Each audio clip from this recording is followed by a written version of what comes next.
Alright, people, it's a beautiful day in the neighborhood. I mean, it's hot, but it's too hot. It's summertime, summertime, summertime. We're live as hell. Need to spit this shit out. How's everybody doing out there? We hope you're doing great. Pride, happy Pride, everybody. I should probably be at a parade or a march or something. I don't know. I'm out of the loop. I'm upstate right now. I'm in upstate Central Park West. Maybe I'll just sit here for 1 sec. While we get things started, get things rolling. I had my fucking stream from Thursday. Somehow I got 400 views. I'm not really sure why or how that happened, but I'm grateful. Manifesting that again every time. I had 400 views, but I only had 17.5 watch hours. So what's 17.5 divided by 400? Not a lot. Whatever it is. Let's see. Let's round it up to, let's say it's 20 hours. 400 people, 20 hours. Well, it's 60 minutes an hour. So 20 times 60, what's 20? 1,200?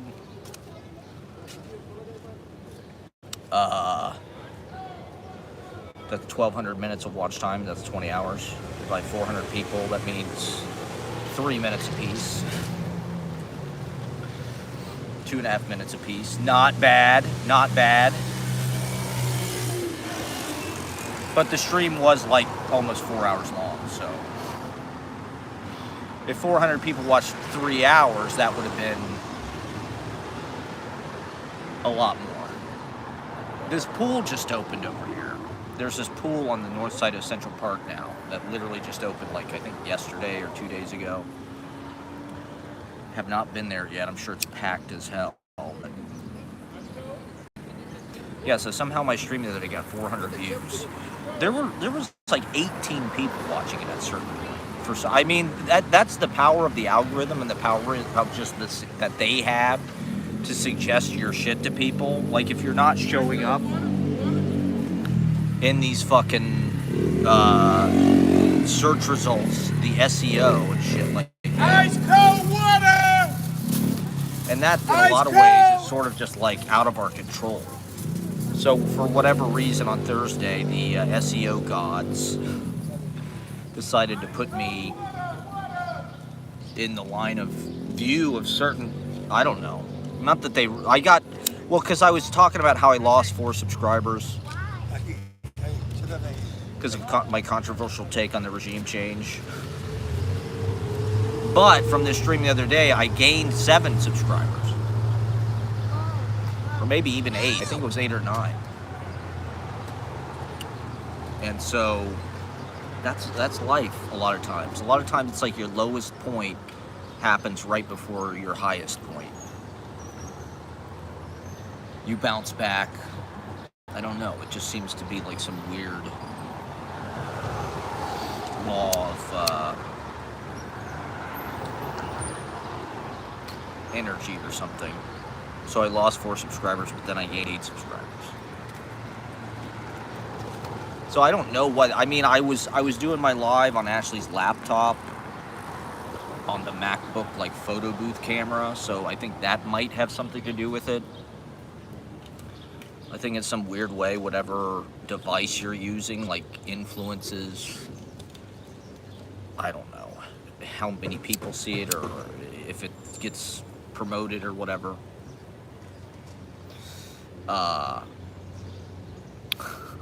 This is YouTube strategy for inside YouTubers. I'm probably the most hardcore YouTube person I know. There's this girl who I used to work with in a restaurant at Magoo. She was a hostess at Magoo. She is like actually kind of, she's not like huge on YouTube, but like she has a New York City walking page, and it's like she'll get 1,000 people watching or 1,500 people watching. I didn't even know she was an artist in any way, shape, or form. We worked together like over 10 years ago. It's like 2012. And here we are on YouTube 13 years later in New York, kind of doing the same thing, but she's just way more successful for whatever reason than my niche zine kind of alternative comics approach to webcasting. I prefer webcasting. I don't really like the term live streaming. I prefer to be known as a webcam guy. I'm a cam guy. I'm webcasting here, okay? It's like broadcasting. None of those people stayed very long to watch what I had to say during my regime. So my title was Regime Change. The title of my last stream was Regime Change. So that's why I called this one Zorhan. Because I'm like, is that why people clicked it? Because it just had a title that was sort of like in the news and a buzzword, and people are like, oh yeah, I'll click Regime Change, see what this guy has to say. What the fuck is this? He's surrounded by stuffed animals and twee-ass wall decorations. He's ranting about how nobody reads his poetry. Click! Let me go back to Sam Sater or Tim Pool. I was watching Tim Dillon today. He was pretty good. He was pretty on.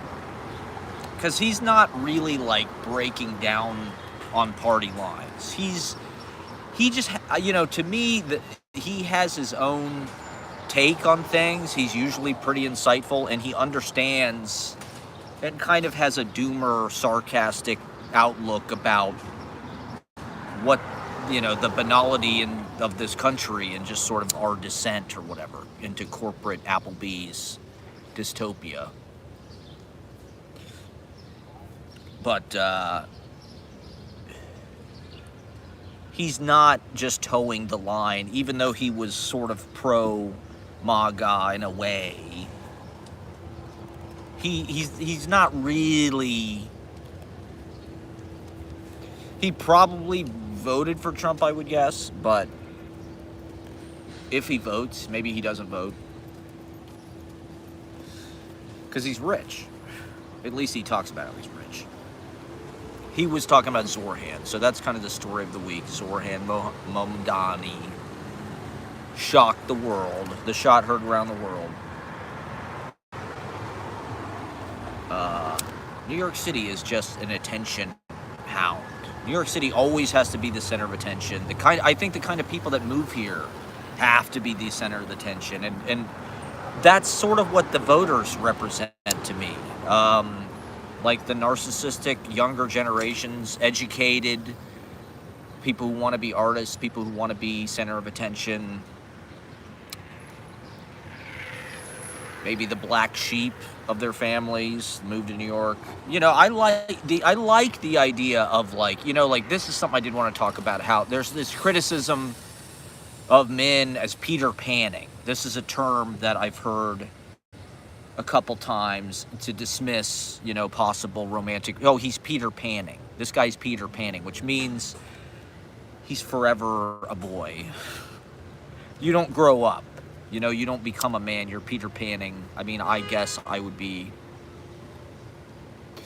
an obvious example of Peter. But that is why you moved to New York, to be honest. I mean, that was it's the island of misfit toys or whatever. It's like fucking Pinocchio. Like it's this other, or it was, New York was this sort of junk heap of outcasts, freaks, people who were rejected, who couldn't live in their conservative, whatever, mainstream cities of middle America. I guess all that stuff has been diluted, and every place is sort of becoming the same place with the same morals to some extent. Certain things have been accepted by society. If you're gay, you don't have to move to the West Village anymore.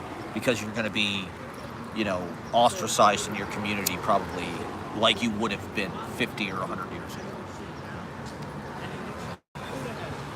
So now the West Village is just a bunch of fucking, like, white chicks that should be at the Kentucky Derby. Like conservative Taylor Swift, like Nashville on the Hudson. Basic bitches. And New York has become basic in a lot of ways. And it's become safe. And this is part of what Tim Dillon was talking about. How New York has become increasingly corporate and boring. It doesn't have the cultural importance or edge in a certain way. I mean, it's still kind of the center of, like, I don't know, like site-specific product launches. Like if I'm Lord, I'm going to go to Washington Square Park. Or, you know, all the celebrity kind of shit, all the business shit has to come through here. But it's like people just want to be associated with some magic that's like not there anymore. It's just like branding. Everybody wants in on some action that like they're not creating themselves. Or like we're trying to create, but like the circumstances are just so debilitating. It's so expensive. Everybody works all the time. I mean, this even happened at KGB, you know, a few weeks, or it was like a month or two ago. We've never had anybody complain about noise, ever. Ever, ever, ever. On a Monday, you know, we're at an open mic every Monday. And we don't go that late, but like usually around 1:30, I'll do some kind of end thing. And we'll put music on, we'll play, you know, we'll sing, we'll play loud music. No one has ever complained, ever. But a month or two ago, somebody complained. It's too loud, I gotta work in the morning or whatever. It's like, that's the East Village now. That's New York now. It's not like this pirate party city of like outcasts and imaginative, kind of like neurodivergent people. Now it's like, it's too safe, right? Like the crime was sort of a mitigating factor. The city, not that I, you know, this is something Tim Dillon was talking about too, not that I would, you know, it's easy to romanticize it because you weren't there. You don't know how bad it was. So it's like, we don't necessarily want to go back to it being like this dangerous, scary fucking place. But like, that was probably a mitigating factor. When we ask ourselves, why the fuck is everything so expensive? Why are the circumstances so different for our generation versus even Gen X, but especially the boomers, whatever? You could move to New York and get like a huge fucking apartment. Like we're watching this fucking movie yesterday, Adam Rapp. It's called Winter Passing. Because I don't know, I'm trying to get us out of the Adam Sandler bad comedy. Like I said, we watched Norbit the other day. Trying to get us into some kind of, so like now we're doing these playwright directors. We watched Neil LaBute. We're watching all these Neil LaBute films. I'll talk about that in a minute. But this movie Adam Rapp directed, Winter Passing. It sounded promising. Ed Harris plays a reclusive novelist.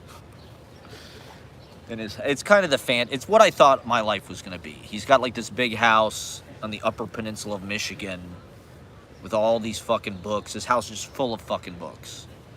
And he's this writer. He writes in his garage on his fucking typewriter.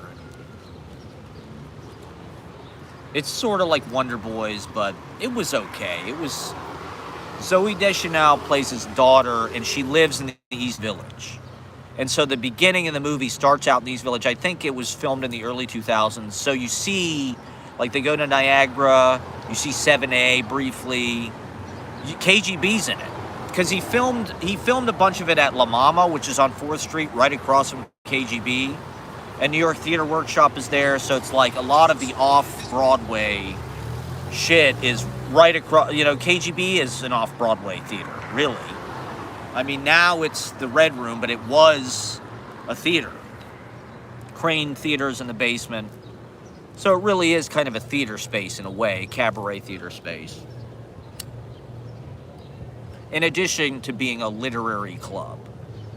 But it's in the fucking movie. You know, at the beginning of the movie, they're standing out front of La Mama, and you can see the blue, that sign. I mean, I will say the KGB branding is iconic. And this is the age of that kind of shit. Branding and just having a memorable kind of logo and reputation and value to people. You know, New York people are coming here in some ways to capitalize, or it's just harder to build new things. New things don't last. The city is spread out everywhere. It's so expensive to just get started. You know, it's harder, it feels like, to build something and keep it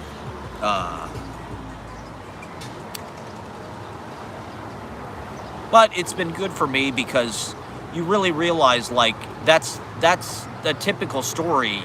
Your series or whatever it is can move. You know, it's not, the city is such a changing, fluctuating place that it's like you can move your series all over the place. Whatever it is you're doing, that's the kind of, like, permanence, is like just the fact that you're doing it, putting something on. Doesn't matter what borough you're in at the time. You know, it's like, as long as you're doing it, the whole city is thriving and alive with culture. And so anyway, Zooey Deschanel works as a bartender in the movie. I don't know what bar she works at. I couldn't really figure that out, but she's got this, like, pretty big fucking apartment in East Village. It looks like, you know, on between A and B or something. Really nice, old. They don't talk about how much rent she pays, but, like, she's a fucking bartender, and she's got, like, she lives by herself in this giant fucking one-bedroom apartment with windows and you know, that kind of lifestyle is really only available to people that make a lot of money or have a lot of money now. And it's not that there's young people that aren't doing it, but they're coming from those kind of circumstances. They're either finance people or tech people, the kind of people that got to work Tuesday morning and want you to stop singing fucking, you know, Beach Boys goddamn karaoke at 1:15 a.m.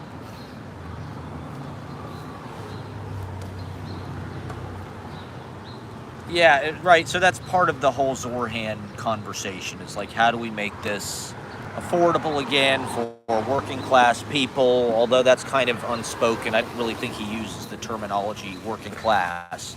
Part of what's coming, or what has come out about the statistics, right, is that low income Democrats actually voted for Cuomo.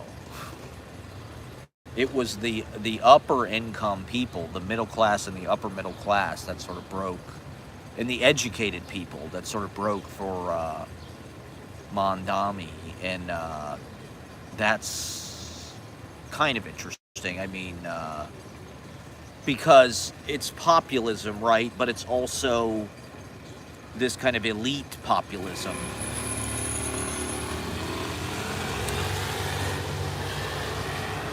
You know, I mean, the internet, and particularly like the smartphone, has been such like a Gutenberg fucking difference in our lives that, like,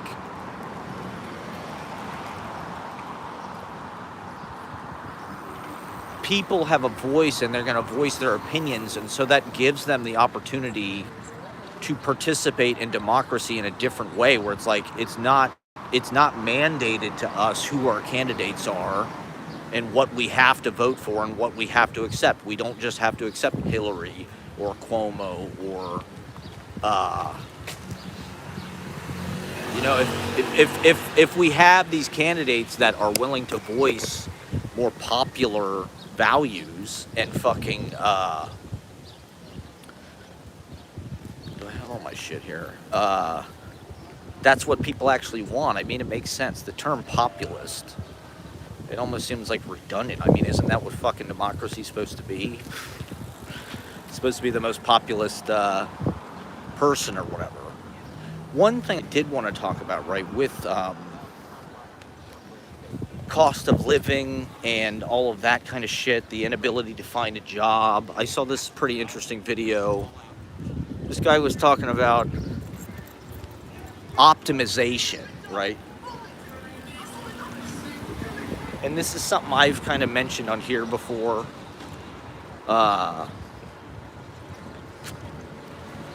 One of the reasons why the rent, I mean, it's just because I'm looking for a place to live right now, and it's just crazy to me that the cheapest room is $1,100 or $1,000. That's like the bare minimum that you have to pay for some crappy. And what does this mean? The city's just full of people who are working all the time to pay for like some tiny little room. They've got 3 roommates. They just crash there. They don't have any stuff. They can't build anything. They can't expand. There's no way to fucking expand. You know, there's no way to have family or whatever.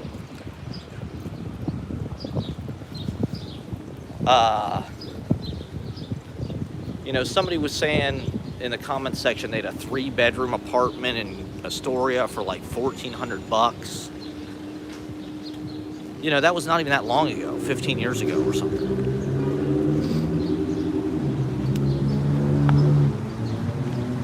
You know, so, well, with the optimization, they use algorithms or whatever the fuck it is that tech people use, AI now, to calculate based on what, I have no idea,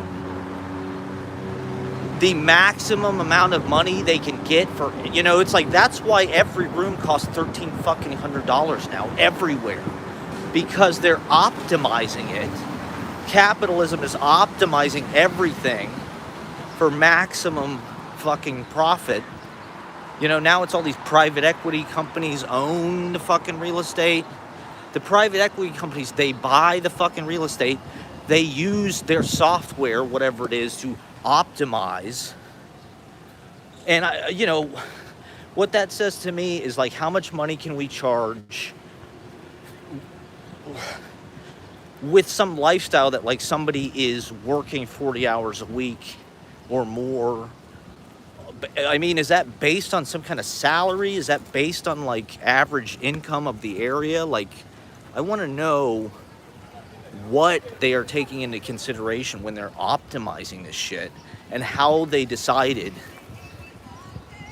I mean, my question is like, how do we get off that? You know, why do people think that that's valid? I mean, that's, I guess the philosophy being that's what the market can bear. That's what these people, you know, the sort of justification these people always use. Well, that's what the market can bear. So, well, according to what exactly? According to, like, we want to just drive people insane and have everybody hate their lives and have no fucking money or space left over, or that's based on, I guess, housing supply divided by, this is a nice little, you may recognize this from my vlogs, fans of the vlog.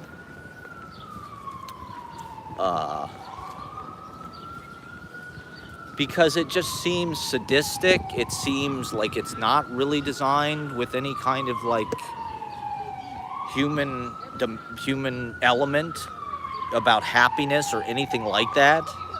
It's purely like a fucking spreadsheet. Or I think part of it is, you know, what I noticed is prices of everything started to creep up probably around, you know, the first Trump term. Suddenly all of the optimization, you know, like, look at, didn't he use a bunch of fucking analytics and shit on his campaign? Cambridge Analytica, and, you know, that's what these people do. They pay for this kind of market research or whatever the hell it is that says, oh, there's a bunch of money here that you can have, you know. And so I think to some degree it's like with the clock, with clocks, it's like suddenly time could be calculated. It could be in an equation table. It could be exact. It could be measured. It was measured. Time was suddenly in this cage. And so that's when they started to have wage labor, pay you an hourly. They started to quantify people's lives in a different way because of the invention of the clock, right? It was suddenly they could monetize time. They could monetize this kind of invisible. People, I don't even think they thought about it in that way. You know, time was probably something that was more vague. You'd look at the sun or something. It wasn't like, oh, fuck, it's 12:45 or whatever, we gotta go. It's like, it was after the invention of the clock that we had these new kind of exact specifications for what our time was worth, how we spent it, who controlled it. I pay you this amount of money, so you work for me for this amount of hours. I control your time. And so I think the same thing is fucking happening with basically everything, but I mean specifically real estate. And, you know, but it's starting to happen with everything. They're starting to have like surge pricing at like fast food restaurants and shit. Where it's like, oh, more people want the fucking junior bacon cheeseburger, so that's supply and demand. You know, it's surge pricing or something. You know, that's where you see it probably most obviously with like Uber. I feel like Uber was the fucking prime like instigator of a lot of the kind of like freelanceification of just everything. Everything suddenly became rentable, private, you know, and so, you know, things that were not on the market, really. I mean, you could sublet your apartment and shit before, but there was no like Airbnb thing where it was like, and it suddenly created a business that maybe shouldn't have been a fucking business. You know, like my friend used to rent her apartment because she had a studio apartment, but in order to afford it, she would Airbnb it like half the fucking time and go stay at her boyfriend's house. And it's like, that's crazy that you have to do that. And it becomes built in to the market value or the cost of living or something. Because now your apartment suddenly has this other value where like you need to make this other income off of it just to even afford it. Because private traveling, whatever interests, now suddenly they are eligible to like occupy your space and are competition for renting it or whatever because of a fucking app that wasn't there 10 years before, right?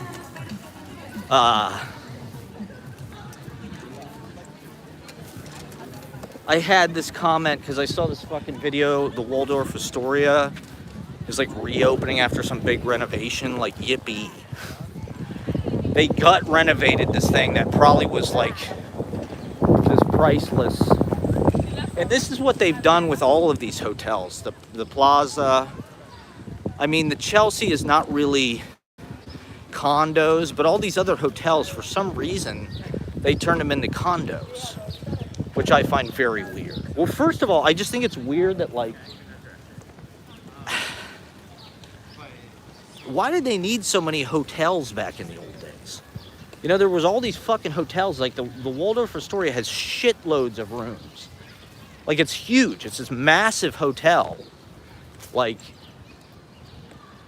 that many people were fucking traveling, and they had nowhere else to stay, and, like... But whereas now, there's no market for that. Like, the Waldorf Astoria is not a hotel. They're reopening it as condos.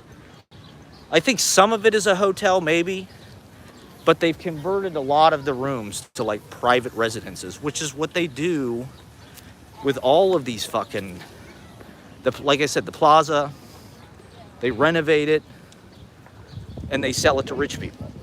I guess because it's like this iconic luxury item, you know, maybe like,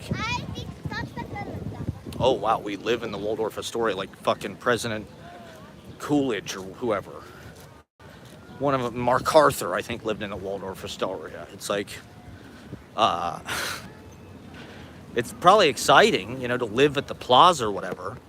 But my comment was, why did all the fucking hotels become condos and everybody's apartment became fucking hotels? I've gotten thousands of likes on this comment. I keep getting notifications about it. So that keeps me going. Why are the fucking hotels condos and private residence? When you know, 60, 70, 100 years ago, the Waldorf Astoria suddenly, for some reason, had, you know, thousands of people that were staying there every night. It's like, where did that market go? Where do those people stay now? Do they stay in Airbnbs? Do they stay in the Mandarin Oriental or the fucking Hilton? That's where the CEO was staying. Brian, what's his face? A healthcare CEO. He was at the Hilton. So I don't know. Maybe there's just more fucking hotels. Maybe there's like corporate hotels and shit.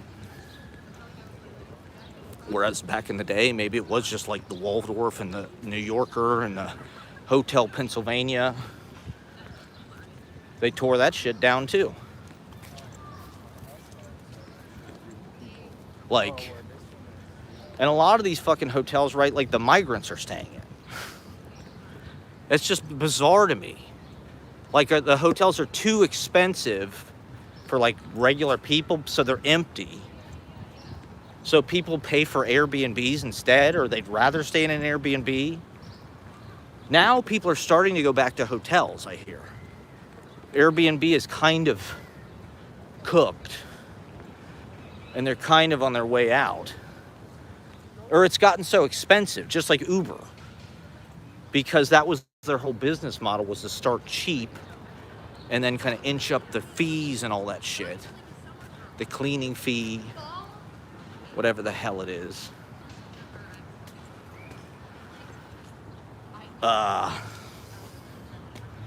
It is hot out, that's for sure.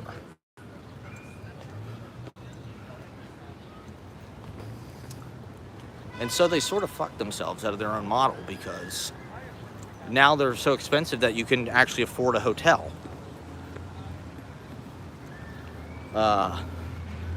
You know, to some degree, I think it's a lot of it is just because, like, well, there's an app. There's convenience. Like, I can get on the Airbnb app or the Uber app. It's super well designed, super convenient. You know, it's user friendly to some degree. I don't ever have to talk to a person. My credit card is in the fucking phone. It's all cashless, blah, blah, blah. Whereas, like, why is that people's overwhelming preference over hailing a cab or calling a service, calling a car service? You know, to me, Uber, how is Uber that different from Arecibo? Other than the fact that it's like this weird, private, freelance, kind of like monolithic, detached, you know, that's a big part of the difference. Is like Arecibo is sort of probably a local company. Uber is this giant, faceless, decentralized, you know, all that money is being taken out of your district, or at least some of it, and sent to fucking billionaire Silicon Valley or whatever, some rich guy's bank account.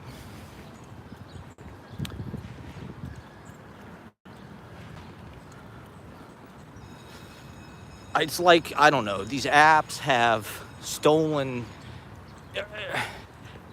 or I don't, it's just like the technology is here, and so it's disrupting everything, whether we understand how that's happening or not. It's just like it's here. It's rippling through the fucking society. It's ripping through our, psychology. The algorithm being sort of like the guinea pig for this kind of weird, narcissistic, self-reflective Black Mirror technology. Part of what I wanted to talk about today was, is college worth it? This is part of a big part of everything that I'm talking about. The way that things are being disrupted. I think college, that's one of the sort of like unforeseen consequences of the internet, smartphone, YouTube University, TikTok University is like, everybody's suddenly like, well, fuck college. College is a scam. Or, even on the Tim Dillon thing, he's like, they're well educated. I didn't say smart. I said well educated. And I think that is a big, that's something that you see in New York. I see it in my own life, and the bifurcation between working class, uneducated, blue collar, whatever, or even like Ohio, where I'm from. Not that Ohio is not an educated place. There's a lot of educated people there. It's very well educated.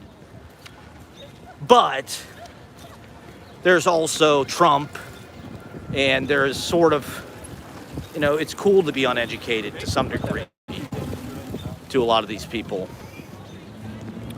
And that's part of this whole anti-college, is it just makes you feel cool to be like, yeah, fuck college. I don't need that shit. But yeah, I do think education, I don't necessarily know. It's an indoctrination, but is it bad? I don't know. Like, obviously, generally speaking, people who are educated are more woke. Is that part of the indoctrination? I think it's just part of being more compassionate or being more aware. I don't know.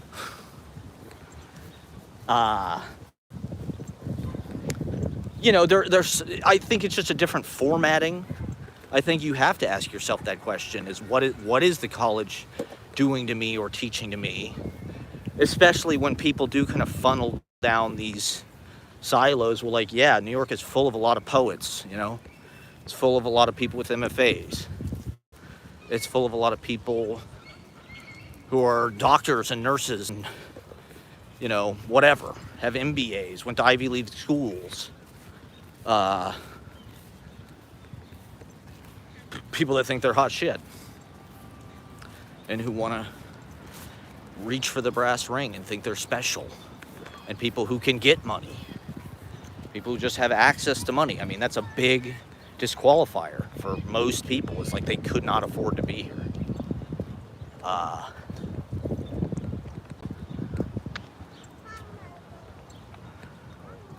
So,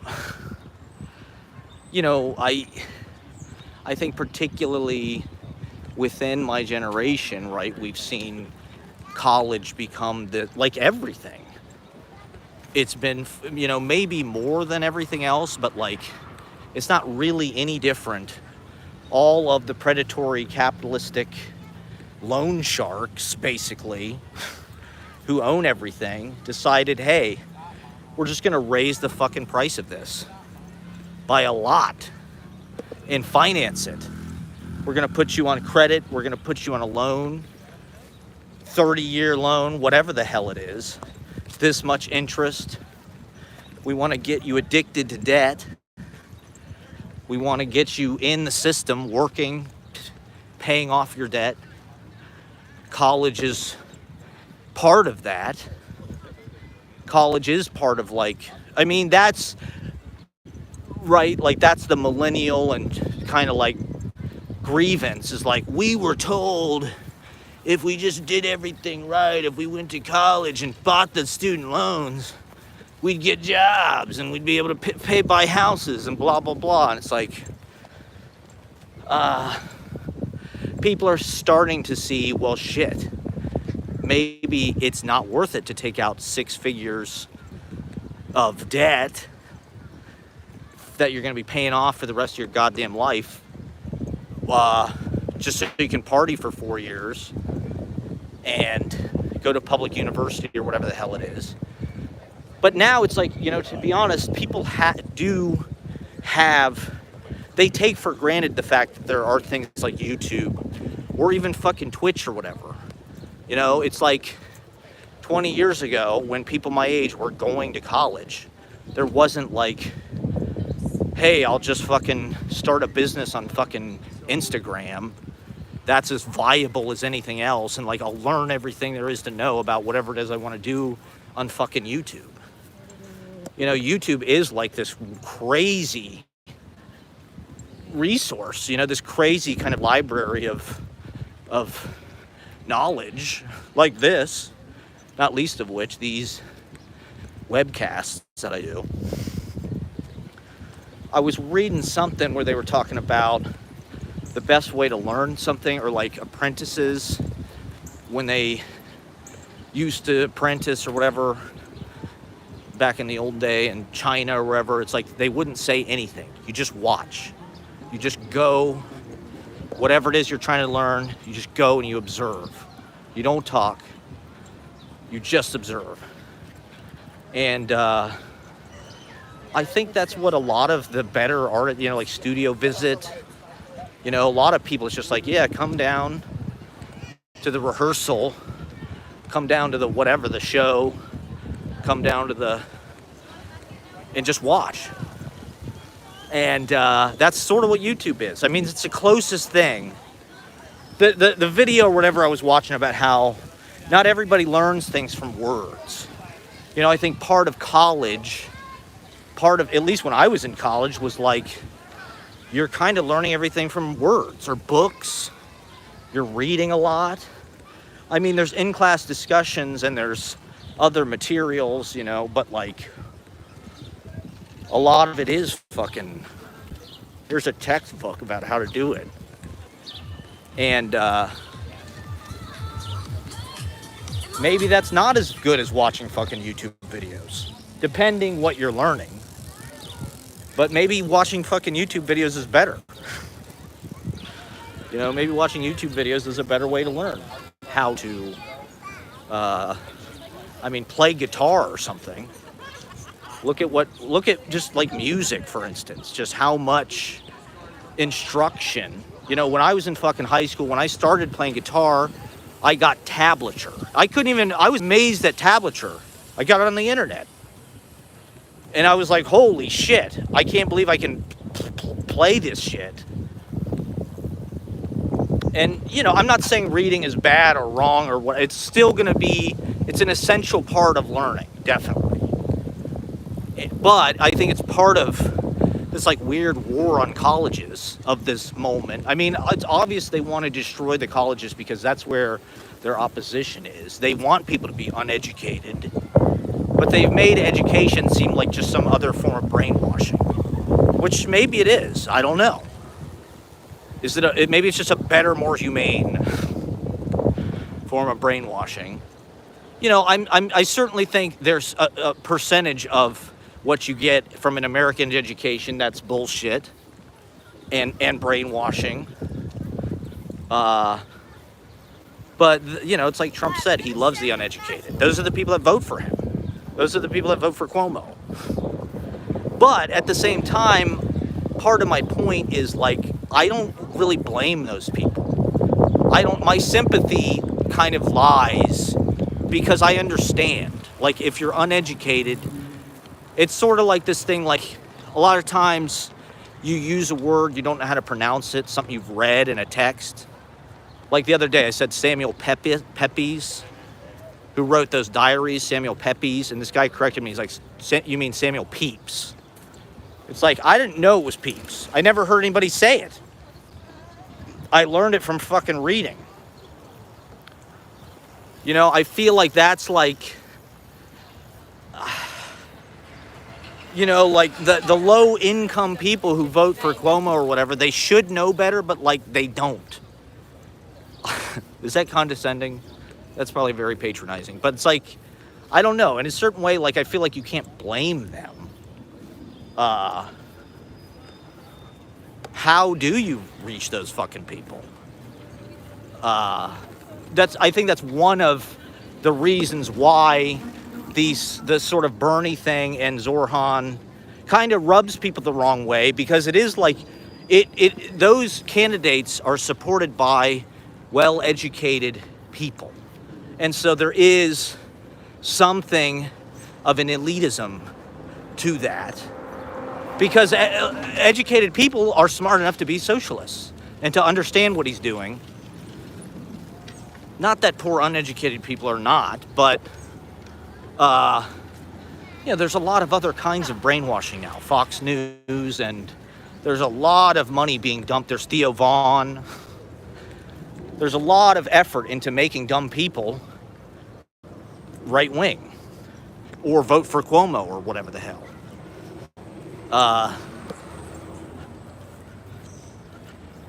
And it is like this transplant, I don't know, cool girl, narcissistic influencer thing to be like, oh yeah, we like this.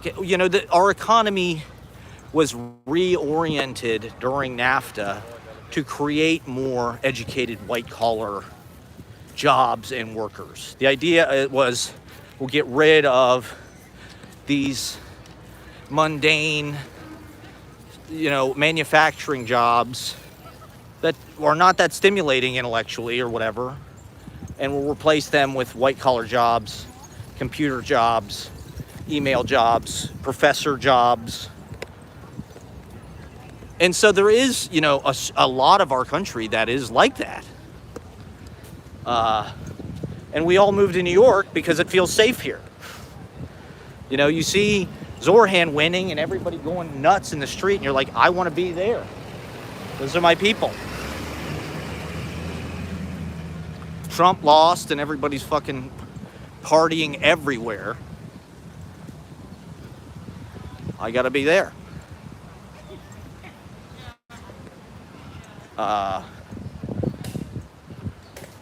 But maybe that does create a brain drain in the rest of the country. If all the educated, hot people move to New York, that's not good for the rest of the country.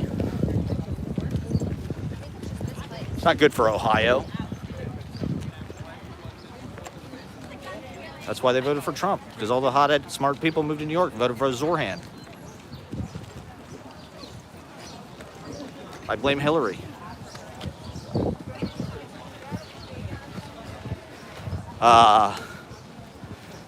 So, I don't know, is college worth it? I mean, I think part of it is just it's too fucking expensive, just like everything, because they decided to sell everything on fucking credit, basically. And now it's like college is like a car, like everything. It's like you buy it on installments and you'll be paying for it forever. That is also something that I feel like is different than in the 50s or whatever, when a house cost $5,000. It's like, well, yeah, you would finance it, but you probably could pay it off. I don't know, maybe at a 30-year mortgage. But, they can kind of just stretch the cost of something out indefinitely on credit, because it's over, fucking 10 years or 30 years, you could pay off a lot of money if you just keep, these student loans. It's like, are the services you're paying for actually worth what they're fucking charging? It doesn't seem that way anymore, because it's like you can just go on fucking YouTube and watch Yale classes, Harvard classes. They literally put their classes on the fucking internet for free.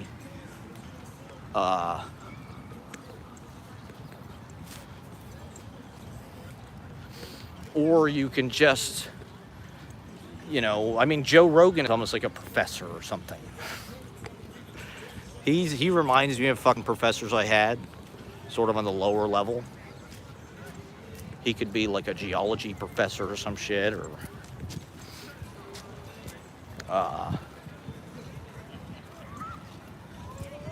You know, like that's sort of what these fucking podcasts and all this listening is. Like it is a kind of like, how is it that different than college? I mean, comedians are the modern day philosophers, right? It's been well documented. People have really made that clear. And so, you know, people are listening. I think they want like an entertaining lecture. You know, they want something that's going to like teach them and explain it all for them, make it make sense, parse the world into some kind of truth, but make it funny.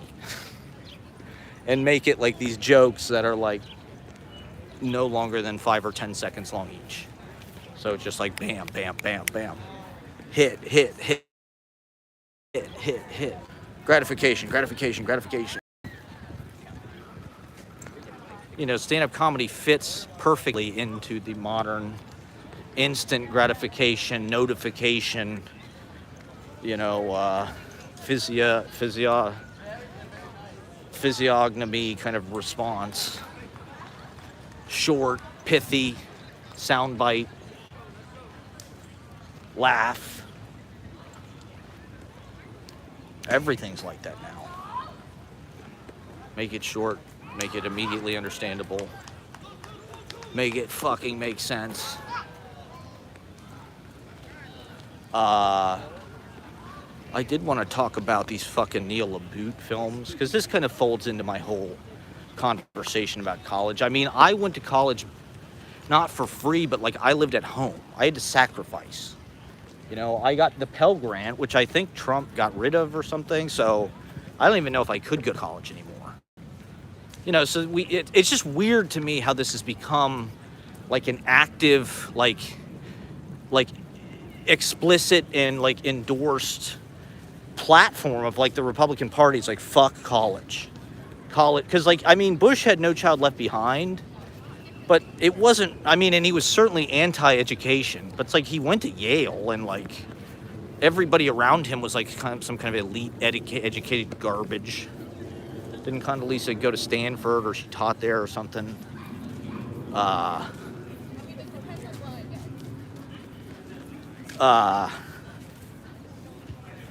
You know, they certainly had their anti-education, like trying to spread ignorance kind of policies, but like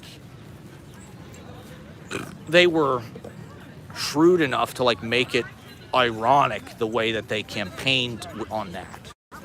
Or like the Republicans now are just like, college is a waste of money. You know, we want to cut all the endowment and grant money. And so it has become a fucking scam. You know, if I would have paid 80 grand to go to fucking Ohio State, I'd probably be pretty pissed about it too. That should not cost that much. If you go to like an in-state fucking school, your total tuition should probably be what you're paying for like a year. Like if I would have paid like, let's say 16 grand and I could have gone away to a college for 4 years, that's kind of worth it. You know, that would be, I would take that. I mean, that's not gonna happen. That's not how much it fucking costs now. It's gonna cost you, you know, 5 times that. Because you'll probably go to college for 5 years or 6 years. People come out of college with all kind of credit card debt. It's designed to get people into fucking debt. That's like the point. Go out and make a bunch of bad decisions on spring break. Put it on your credit card. I mean, if a 7-year-old and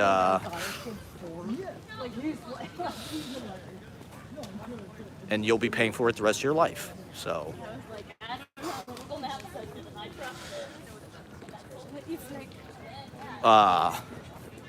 Which people didn't really seem to have a problem with until they like couldn't get jobs and just pay for everything.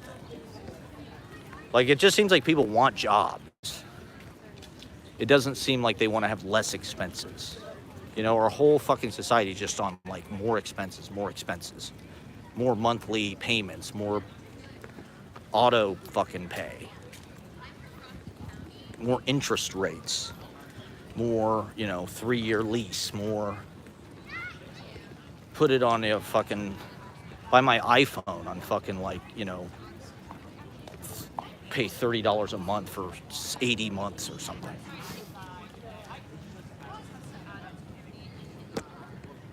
There's the big meadow. Let's get a look at that. How about that, huh?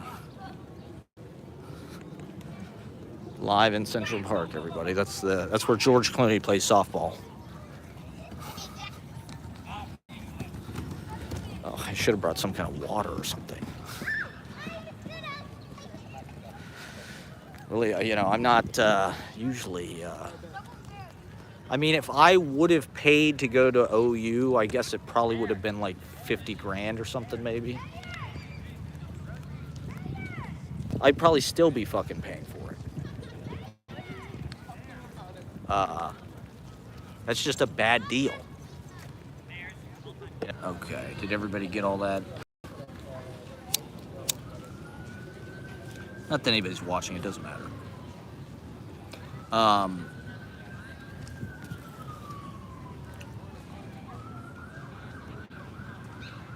Yeah, so, Ben Stiller's goatee, the year of the goatee, 1997, 1998. Everybody had a fucking goatee. I don't know why.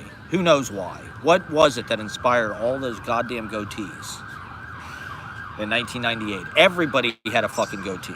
Bruce Springsteen had a goatee. I can't think of anybody else, but everybody had a goatee, trust me. My stepdad, Dave, had a goatee. It was the year of the goatee. And Ben Stiller has a goatee, and your friends and neighbors. Neil LaBute seems like he's like a Mammoth kind of imitator.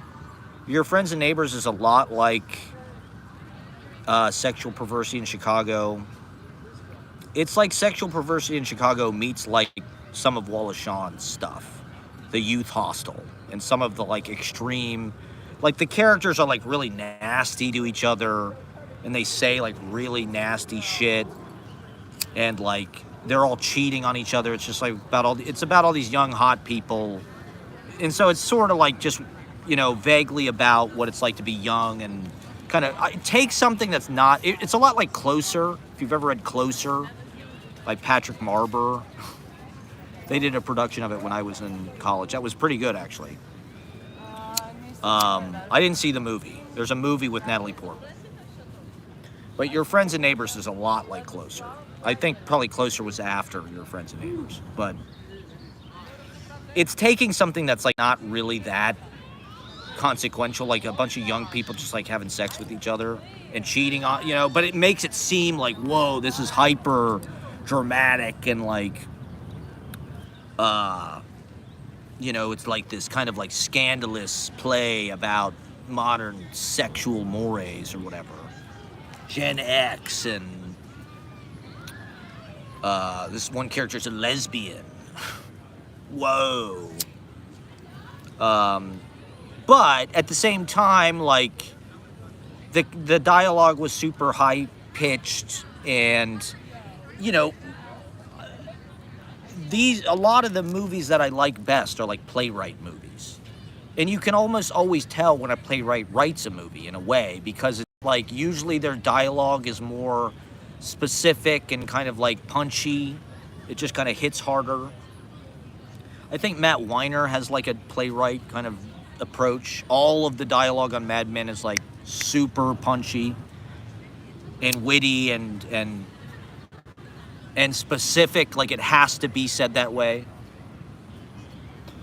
You can't just like say it however you want to say it. It's like it has to be those words in that order. Just like David Mamet or fucking Neil LaBute, I guess. And then we watched, so I'm like, okay, maybe that's a secret. Maybe we should just watch playwright movies. Like we watch all those fucking Neil Simon movies. I'm into the David Mamet films. Todd Solondz kind of has like a playwright approach. Theater people, I'm trying to put my finger on it exactly, but like, at least as a theater major or like spending time in like the environment of the theater, it's like there's a sense, it's almost like capital P poetry. There's certain plays that are like theater. And they're like tragedy, right? Okay, I've got 20%, so I'll get off pretty soon. It's like it's a fucking tragedy because it's like it's not just a melodrama. It's not just like some bad shit to happen to somebody. It's like tragedy usually has some kind of like psychological, like, I don't know, like deeply taboo, maybe, you know, like there's usually probably some kind of incest, maybe, like Oedipus, right? It's like this fucking incest story. That's what makes it have this like, oh my god, kind of wow, extra fucking dimension or something.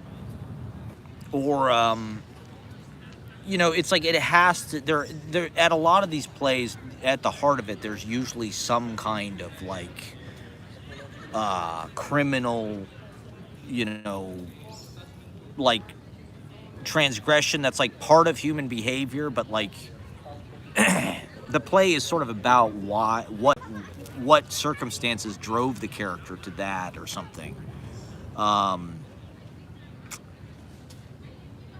Like, for instance, or I don't know, I mean, specifically during that generation of playwrights, like all the playwrights after Mamet, it seems like they had to, like, make their career, like Todd Solondz, it's like, not that he's a playwright, he's a filmmaker, but he writes like a playwright because it's like, you know, Happiness is about, like, this guy who's a fucking child molester and a pedophile. Like, literally the guy's a pedophile. You know, so it's like, it's not about some kind of safe, fun, you know, thing to think about. It's like this really dark shit, but it handles it in such a way that it's like, I don't know, it humanizes the person or something. You know, like Hamlet is sort of like an Oedipus thing too. They always tell you the character's a tragic flaw. I don't know if that's bullshit or not. But like there's a tragic flaw and that's what makes it. I mean, I guess the point of the tragic flaw is like the human knows this is bad, but they can't resist it. Like that guy in Happiness. I think he knows what he's doing is like extremely wrong and extremely bad, and he's like afraid of it. But it's like the temptation is too great. I don't know, whatever it is. That's part of human behavior. That's part of human nature, whether we like it or not. And so it sort of feels like, I don't know, these Neil LaBute movies are you know, it's like you've got to, like, okay, so then we watched this movie, Dirty Weekend. Matthew Broderick. They made it in 2015. And it felt like it could have been made in the 2000s. But Matthew Broderick plays this guy. I know no one's going to ever watch this fucking movie. Because his movies are like not... They're not as potent as like Todd Solondz movies. Like they're not as fucked up. And they're not as well written as like a David Mamet thing. So it's like... But they still are kind of... They're better than just like... some shitty fucking normie screenwriter movie that just kind of like really isn't about anything. Like most of the movies you watch are not really, they're about like the character changing or something, but they're not really about like some twisted, like, okay, so this movie, the premise is Matthew Broderick and this girl he works with are on a layover in Albuquerque, and he just sort of, he posits as like he just wants to go into town and buy some trinkets. They're at the airport waiting for, you know, their flight. He's just going to go into town and buy some trinkets. And she can kind of tell there's something bigger. So she follows him into town. They go into town. And it turns out he wants to go to this gay bar because he met this one. He thought what he thought was a woman there. And I'm just going to tell you the plot of the whole fucking movie. Because no one's ever going to watch it. Let me save you 90 minutes. He thought he met this woman there who he was like in love with. And so he's, you know, he's trying to like, it's almost like if you've ever seen M. Butterfly, the guy sleeps with, he thinks it's a woman, but it's like a concubine or whatever. It's like a man in drag. And so Matthew Broderick is like trying to retrace his steps and like find, where was this? Where did I meet this? Because he was drunk, he forgets it. He doesn't remember it. So he's trying to like piece this together, and he figures out he met him at this gay bar. So he goes there, and the woman is there. And so they reconnect, and she takes him to her apartment, and her brother is there. It's like her twin brother. And the deal is he slept with both of them at the same time. And so he can't really remember if he had, he was in love with the brother or her or what, or maybe both. So the play is sort of about like, is he gay? Is he not gay? Why is he into this? This guy, Neil LaBute, went to Brigham Young, and he's like a Mormon, or he was a Mormon, which is kind of crazy if you think about it. And so I don't know how deeply that plays into his work or how, but like that sounds like a play to me. The plot of that, the things that character is confronting, that's theater. I don't know if I'd say it's a tragedy per se, but it's like, if you pitch that as a movie, and I don't think, was it a play? I'm not sure if it was or not. But this is my point, is like like those Kenneth Lonergan movies, or another ones that are like, he's a playwright, his movies feel like they're written by a playwright. Screenwriters have a different sense of things, of how dialogue works, of putting things in visuals and montages and shit like that. Whereas like playwrights, it's like the dialogues, the scenes are probably gonna be longer, the things that the characters are confronting, the way they confront it. It's just, I don't know if that's college brainwashing education, that like theater has to be this way. But it's like, if your play is not about that, or something to that degree, it's like, well, why would I see it? It's just sort of like, theater doesn't, like, in a certain way, it doesn't serve that purpose anymore. Like, plays are not really mundane. It's like, we get all that content from everything else. We get that from TV, or TikTok, or YouTube, or our friend, whatever. Like, theater now is a spectacle. It has to be heightened.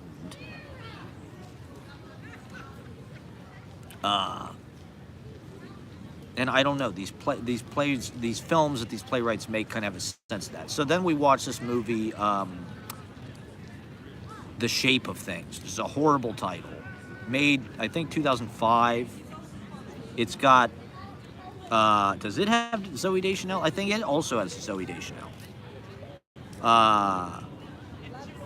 Who's the fucking lead? Paul Rudd. The ubiquitous Paul Rudd. He's in everything. And he's in this fucking movie. And then a couple other actors. It's like a play in that it's got 4 fucking characters. Your Friends and Neighbors, like a play, it's got 6 characters. The Dirty Weekend movie's a little more like a movie in that it's got all these different settings and it's got a few different characters. But this movie's got 4 characters. So you're like, this was definitely a play. And to be honest, it's another thing. It's another script that's like, it's taking something that's sort of mundane and blowing it up to seem like really fucking serious. Where it's like, Paul Rudd plays this guy who's sort of just like a beta male chode. Now you'd call him an incel, I guess. He's a professor or something. They're on a campus. And so he meets this chick who is like the manic pixie dream girl from hell. She reminds me of a lot of the women I've dated. Rachel Weisz in the movie. She's excellent. She nails it. I can see why she's such a good actress, because she really brings this part to life. And so anyway, the movie is about basically how she changes him and manipulates him, because she's like this hot chick and he's totally inexperienced and like doesn't know, he's not good with women, and she takes him. First, she makes him get contact lenses, then she makes him lose all this weight, she makes him get his hair cut, then she makes him get a nose job. It's like escalating. She makes him get a nose job. So once again, that's like a theater thing where it's like it's got to heighten. It's got to become something that's kind of like perverse or like queer or something or kinky. It's like it's got to go to some weird, like now he's doing body modification. And so she alienates him from his friends. She says you can't hang out with these people anymore. Like a lot of relationships are like that. So I'm watching this, I'm like, well, it's a good sketch of like this character. But it's very 2000s. It's like that type of masculinity, I don't know, it's changed a lot. People's perception of that type of man has changed a lot. Okay, I've got 10% left. So I'm gonna get off pretty soon. But no one is watching anyway, so. I just want to finish my piece about these Neil LaBute films. I probably won't. It'll probably die before I get to that. But there's a twist at the end that's kind of nuts, but it kind of makes sense too. But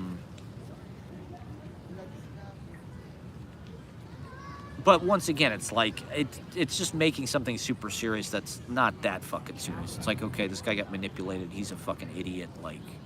But I don't know, maybe that's his talent, is like he's able to sketch that situation in kind of a more gruesome detail that you're like, oh God, it is like this.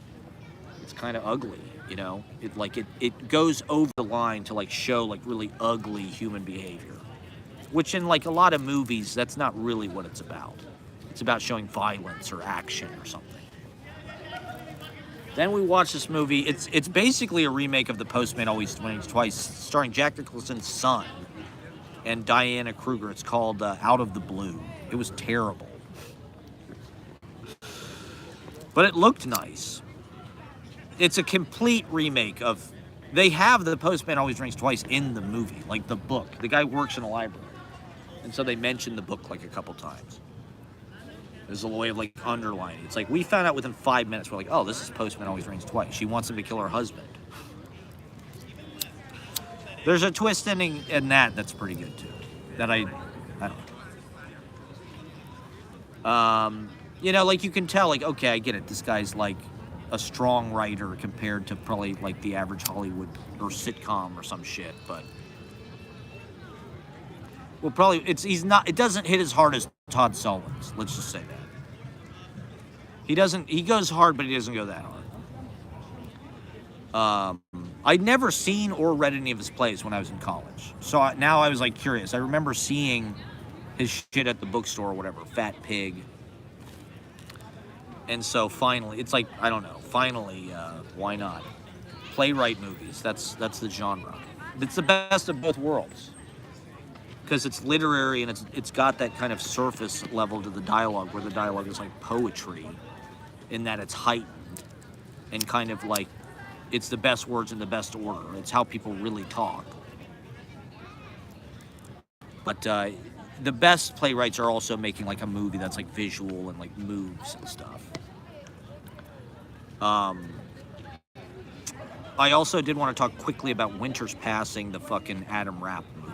I know this is going to die, but Adam Rapp was a playwright who was sort of big when I was in college. There was a few like younger playwrights, Sheila Callahan, Adam Rapp. I don't know if Neil LaBute really counted. Maybe Will Eno. Suburbia was like the play everybody did at Big State University. And so anyway, I read this play, Red Light Winter. This director I had in college said he thought maybe I could play the part in Red Light Winter. This was right before I moved to New York, so I never got to do it, but I did read the play a few times thinking about it. And so he was like an East Village like guy who just kind of made it through his own whatever, hacking it in the 90s or whatever. He had written novels, I guess. So he's done a lot of different shit. But when I was in college, it's like that's how he was an example of like how you're conceptualizing, oh, when I move to New York, maybe I'll sort of do what this guy did and like be in the East Village and fucking write plays and get into movies and fucking, I think he writes for Dexter or some shit. But Red Light Winter is another one of these plays where it's about AIDS, sort of. It has life and death stakes, and so that's what makes it like a heightened piece of theater and not just like a skit. But it's about, you know, this young guy's a writer. They're in Amsterdam. The chick's a prostitute.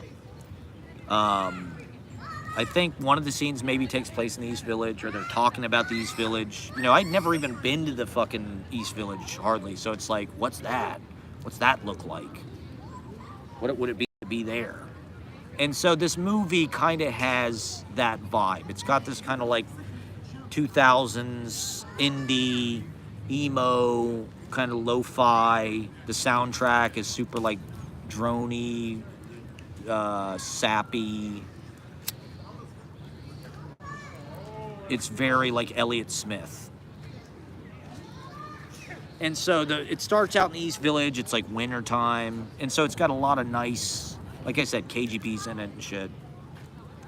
The plot it's more like a movie. The dialogue's not as good. Will Ferrell's fucking in it. It's Ed Harris, Will Ferrell, Zooey Deschanel. And it's an interesting story, but it's sort of more like a novel. It wasn't really like, I mean, there's a bunch of shit in the family, like this person dies and the lady commits suicide and this and that, and there's some weird shit in it that's, you know, kind of fun, the golf and all that. I'm a sucker for golf stuff, but, you know, it wasn't necessarily like it was an interesting movie. It's kind of a comfort movie, I guess. You know, it's very like vibey and kind of like looking out the window of a fucking, you know, mid-80s compact car, you know, driving through like a cornfield in Ohio. And it's overcast and blue and gray. So it's a familiar vibe. I think he's from Chicago or something. So he's like a Midwesterner that struggled into the city. It ends in the Cherry Lane Theater, which I guess A24 just bought and renovated. Ashley's been getting invites to events, so I'd like to go check out the Cherry Lane Theater since they renovated it. But it's just sort of a look into the end of that New York, that kind of enchanted East Village, when, you know, just like weirdos, Zooey Deschanel, art chicks could move there and have their cats in big apartments and be bartenders and have bangs and flannel and meet me in the bathroom kind of culture and Flight of the Conchords, and it's all gone now. Now it's just a big Chase, or what is it, Capital One Cafe. It's all just a big bank. The people that work there are bankers. The apartments are just banks. The apartments are just credit card, ATM machine. Everything's a magnetic strip. It's all some fucking crypto wallet app you pay with, so. Adam Rapp's movie it didn't feel as like a playwright movie. The dialogue wasn't really that memorable. The characters were kind of weird, but we'll probably continue on this fucking track and investigate more of the Neil LaBute films. He didn't really have like any kind of like weird, you know, incest, you know, what, buried child, right? Like they bury the fetus in like the backyard or something. The Adam Rapp movie didn't really have anything that hardcore. It's like you got to have something real hardcore if you want it to be like the, you know, to go to the limit, like King Lear or something. There's got to be some fucking